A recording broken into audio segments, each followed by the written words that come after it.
example, then Adam would have been created 15,400 years before Jesus. That is, we take the 77 generations and multiply them times 200 years each.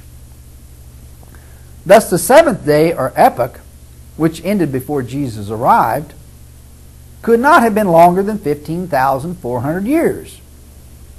But epochs involve millions of years, not a mere 15,400.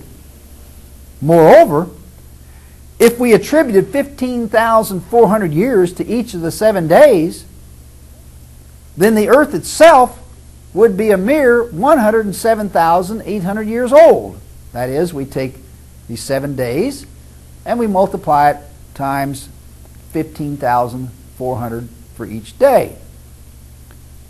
Yet science contends that the earth is billions of years old, not just a little over 100,000.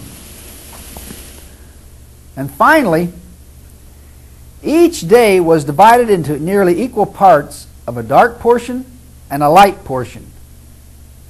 If each part was millions of years in length, then how could green plants live through millions of years of darkness?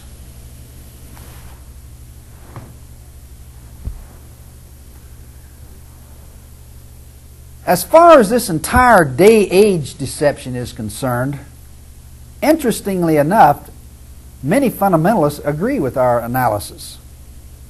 Co-founder of the Institution for Creation Research, Henry Morris, states on page 94 in his book entitled "The Bible Has the Answer," quote, "The Hebrew word for day is yom." Of course, we mentioned that earlier. "In the overwhelming preponderance of its occurrences in the Old Testament, it means a literal day. Still further, the plural form of the Hebrew word yom, that is the word yamin, is used over 700 times in the Old Testament, and always, without exception, refers to literal days."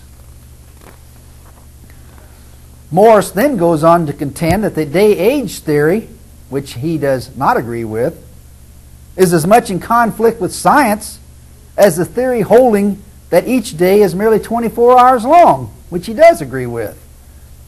He states, quote, "Not only is the day-age theory unacceptable scripturally, but it is also grossly in conflict with the geological position with which it is trying to compromise.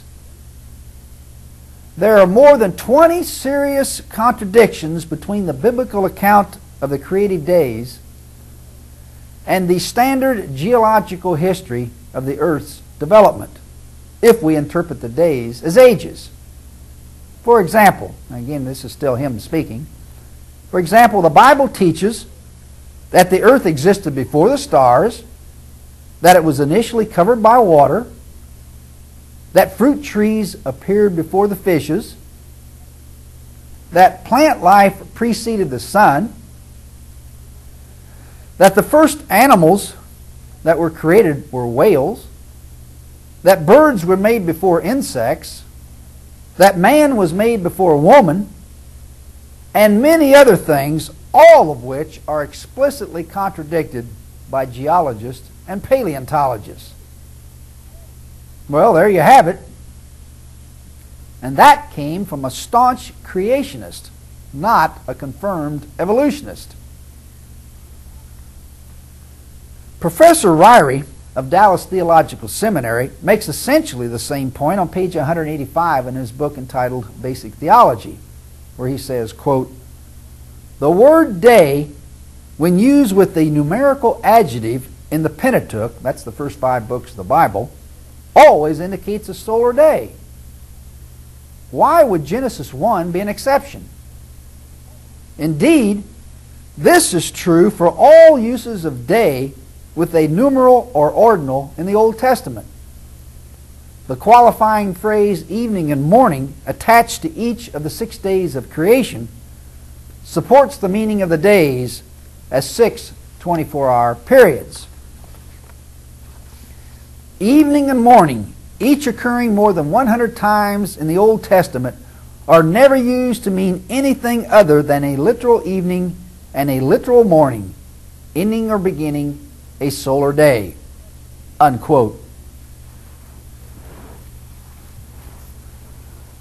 On page 259 in the book entitled All About the Bible, apologist Sidney Collett makes essentially the same point by saying, quote, "Throughout the whole of Scripture, the word day is never used to represent a lengthened period when a numeral is connected to it.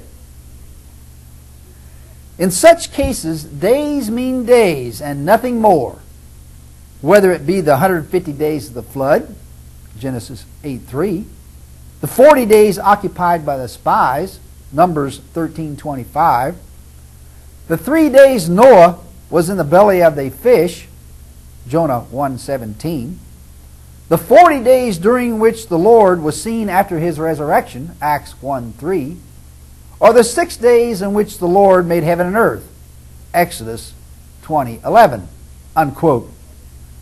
Later on pages 265 and 266 in the same book, Collett concludes, quote, "If we take the language of the Bible as it stands, it seems impossible to avoid the conclusion that the days mentioned in Genesis 1 were nothing more than ordinary days as we know them of 24 hours each. The Jews never regarded them as anything other than ordinary days. 4 things are mentioned in connection with these days. There was light and there was darkness.